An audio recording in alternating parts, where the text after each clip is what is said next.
Hi friends, welcome to relax recipes. இன்றைக்கி நிறைய பேருக்கு பிடிச்ச ஒரு ரெசிபி தான் பார்க்க போகிறோம். போண்டா மோர் குழம்பு எப்படி பண்ணுறதுன்னு பார்க்கலாம். மோர் குழம்பு நிறைய விதத்தில் பண்ணுவாங்க. நிறைய டைப் ஆஃப் மசாலா அரைச்சி பண்ணுவாங்க. நீங்கள் ஒரு தடவை இந்த மாதிரி மசாலா அரைச்சி ட்ரை பண்ணி பாருங்கள், சூப்பராக இருக்குங்க. ஒரு 2 டீஸ்பூன் அளவுக்கு துவரம்பருப்பு எடுத்துக்கலாம். 1 டீஸ்பூன் பச்சரிசி. இதை கழுவிட்டு ஒரு அரை மணி நேரம் ஊற வச்சுக்கலாம். ஒரு துண்டு தேங்காய் எடுத்துருக்கேன், இதை ஸ்லைஸ் பண்ணி எடுத்துக்கலாம். இதோட ஊறின அரிசி பருப்பு 2ஐயும் சேர்த்துக்கணும். 4 பச்சை மிளகாய், காரத்துக்கு தகுந்தாப்பில் பச்சை மிளகாய் எடுத்துக்கோங்க. ஒரு துண்டு இஞ்சி, இதோட ஒரு அரை டீஸ்பூன் ஜீரகம். இதை மிக்சியில் நைஸாக அரைச்சி எடுத்துக்கணும். தண்ணி சேர்த்து அரைச்சி எடுத்துக்கலாம். 1 கப் அளவுக்கு கட்டியான தயிர் எடுத்துருக்கேன். இதை ஒரு ஹேண்ட் விஸ்க் வச்சு நம்ம மிக்ஸ் பண்ணி விட்டுக்கலாம். லைட்டாக மிக்ஸ் பண்ணிவிட்டு 1 கப்லேருந்து 2 கப் உங்களுக்கு மோர் குழம்புல எந்த அளவுக்கு தண்ணி தேவையோ அந்தளவு தண்ணி சேர்த்து நீங்கள் கலந்து விட்டுக்கலாம். ஹேண்ட் விஸ்க் இல்லாட்டி நம்ம மிக்சர் ஜாரில் போட்டு ஒரு தடவை நம்ம விஸ்க் பண்ணி எடுத்தாலே போதுங்க. நல்ல ஒரு க்ரீமியான மோர் தயாராகிடும். இதை அப்படியே எடுத்து வச்சிடலாம். நார்மலாக நம்ம உளுந்த வடைக்கு அரைப்போம் இல்லையா, அதே மாதிரி உளுந்த ஒரு 2 மணி நேரம் ஊற வச்சு நான் அரைச்சி எடுத்துருக்கேன். நீங்கள் மிக்சி கிரைண்டர் எதுலேனாலும் அரைச்சி எடுத்துக்கலாம். இதில் தேவையான அளவுக்கு போண்டாக்கு தேவையான அளவுக்கு மாவு எடுத்துக்கலாம். அதில் உப்பு, கொஞ்சமாக ஜீரகம் சேர்த்துக்க போகிறோம்.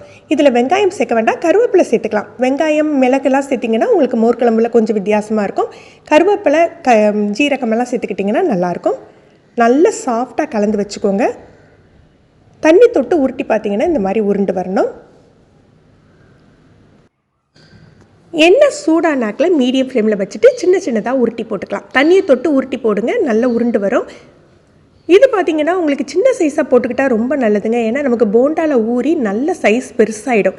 நீங்கள் பெரிய பெரிய சைஸாக போட்டிங்கன்னா நமக்கு அது மோர் குழம்பு நிறைய உறிஞ்சிடும். நல்ல திருப்பி போட்டு பொன்முருவலாக வெந்து வரட்டும்.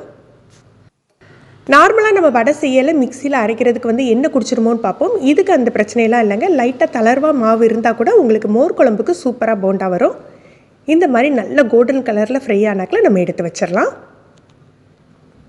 போண்டாக்கு மோர் குழம்பு பொறுத்த வரைக்கும் பார்த்திங்கன்னா ஏதாவது ஒன்று மோர் குழம்பு லைட்டாக வெதுவெதுப்பாக இருந்தால் போதும். இல்லாட்டி நமக்கு போண்டா சூடாக இருந்தாலே போதும். நம்ம இப்போ முதல்ல போண்டா பொரிச்சு வச்சுட்டு மோர் குழம்பு செய்ய போகிறோம். ஒரு 2 டீஸ்பூன் எண்ணெய் விட்டுக்கலாம். கடுகு, உளுந்தம்பருப்பு, கருவேப்பிலை கொஞ்சம் கிள்ளி சேர்த்துக்கணும். தேங்காய் எண்ணெயில் தாளிச்சிங்கன்னா ரொம்ப வாசமாக இருக்கும். ஒரு 2 காஞ்ச மிளகாய், குண்டு மிளகாய் சேர்த்துக்கிறேன். கடுகு உளுந்தம்பருப்பு பொரிஞ்சாக்கில் நம்ம அரைச்சி வச்சுருந்தோம் இல்லையா தேங்காய் விழுது, அதை இதோடு சேர்த்துடணும். தேங்காய் சேர்த்துட்டு ஃப்ளேமை நல்லா குறைச்சி வச்சுக்கோங்க. தீயை குறைச்சி வச்சுட்டு 1 கப் போல் தண்ணி சேர்த்துக்கணும்.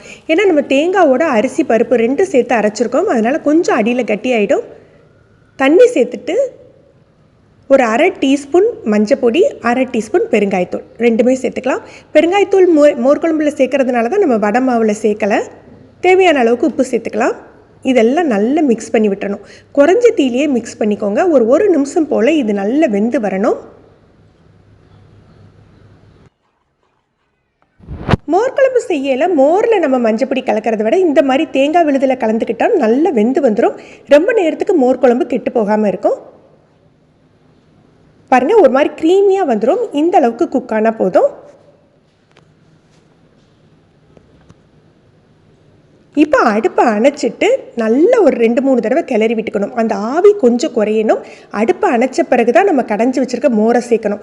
இல்லை மோர் உங்களுக்கு பிரிஞ்சு வந்துடும். இப்போ நம்ம மோர் குழம்புக்குரிய மோரை சேர்த்துக்கலாம்.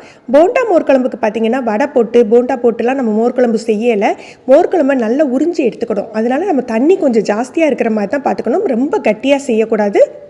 நீங்கள் தேவையான அளவுக்கு தண்ணி கூட மிக்ஸ் பண்ணிக்கலாம். உங்களுக்கு எக்ஸ்ட்ரா காரம் தேவைப்பட்டதுன்னா பச்சை மிளகாய், இஞ்சி தட்டி சேர்த்துக்கோங்க. மிளகாய்த்தூள் எதுவும் சேர்க்காதீங்க. இப்போ நம்ம பொரிச்சு வச்சுருக்க போண்டாவை சேர்த்துக்கலாம். நீங்கள் விருந்துக்கு எதுக்காவது மோர் குழம்பு பண்ண போகிறீங்க அப்படின்னா நீங்கள் மோர் குழம்பு மட்டும் தயார் பண்ணி வச்சுக்கிட்டு கொஞ்சம் தண்ணியாக தயார் பண்ணி வச்சுக்கிட்டு ஒரு விருந்து ஆரம்பிக்கிறதுக்கு ஒரு 10 நிமிஷம் முன்னால் இந்த மாதிரி போண்டாவை பொரித்து சேர்த்துக்கிட்டாலே போதும். இதை குழம்பா விட்டு தான் சாப்பிடணும் இல்லைங்க. இது ஸ்நாக்ஸாக சாப்பிட்றது கூட ரொம்ப டேஸ்ட்டாக இருக்கும். ஃப்ரெண்ட்ஸ், நீங்களும் ட்ரை பண்ணி பாருங்கள். இந்த வீடியோ பிடிச்சிருந்ததுன்னா லைக் பண்ணி ஷேர் பண்ணுங்கள். நீங்கள் ஃபஸ்ட் டைம் ரிலாக்ஸ் ரெசிபீஸ் பார்க்குறீங்கன்னா மறக்காமல் சப்ஸ்கிரைப் பண்ணிக்கோங்க. கீழே இருக்க பெல் பட்டனில் நீங்கள் ஆளுங்கிற ஆப்ஷன் செலக்ட் பண்ணி வச்சுக்கிட்டிங்கன்னா நம்ம சேனலில் வீடியோக்கள் போட்ட உடனே நோட்டிஃபிகேஷன் கிடைக்கும். தேங்க்யூ.